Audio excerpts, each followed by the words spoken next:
கவலை கொள்ளாதீர். என் தோழனே, நீ பிரம்மாண்டமாக நினைக்கக்கூடிய இந்த உலக வாழ்வென்பது ஒரு வீட்டை போன்றது.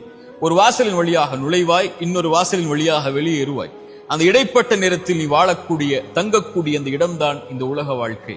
இந்த உலக வாழ்க்கையுடைய நேரங்கள் தெரியுமா உனக்கு? 24 மணி நேரம் என்றால் உன்னுடைய உறக்கம், பிரயாணம் 6 மணி நேரம், 2 மணி நேரம் போக நீ எண்ணினால் 6 மணி நேரம் கூட 24 மணி நேரத்தில் முறையாக உனக்காக நீ மாற்ற வேண்டும், நீ செய்ய வேண்டும் என்ற காரியங்களை செய்வதற்கு கிடையாது.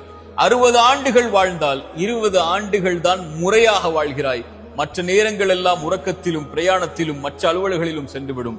இந்த 20 ஆண்டுகளுடைய வாழ்க்கைக்கு தான் இவ்வளவு கவலைப்பட்டு உன்னை அழித்துக் கொண்டிருக்கிறாய். என் தோழனை, இந்த உலகத்தில் 3 மனிதர்கள் உண்டு. அதில் ஒருவன் நேற்றுள்ளதை நினைத்து நிகழ்காலத்தை அழித்துக் கொண்டிருப்பான். நேற்றில் ஏதாவது சோகம் நடந்திருக்கும், கவலைகள் நடந்திருக்கும், இல்லாமல் இருந்திருக்கும். அதை எண்ணி அதே கவலையோடு நிகழ்காலத்தையும் அழித்துக் கொண்டிருப்பான். இன்னொரு மனிதன் எதிர்காலம் வந்திருக்கவே செய்யாது, அந்த பயத்தை கொண்டு நிகழ்காலத்தை அழித்துக் கொண்டிருப்பான். இவர்கள் இருவரும் இந்த உலக வாழ்க்கையை வீணாக்குவார்கள். இன்னொரு மனிதன் உண்டு, அவன் நிகழ்காலத்தில் ஒவ்வொரு நிமிடத்தையும் நேரத்தையும் கணக்கிட்டு கடந்த காலத்திலிருந்து எடுத்து வந்த பாடங்களையும் படிப்பினைகளையும் கொண்டு வாழ்வை செதுக்கி அவன் எதிர்காலத்தின் தயாரிப்போடு தன் இறைவனை நோக்கி சென்று கொண்டிருப்பான். இவன்தான் வெற்றி அடைவான்.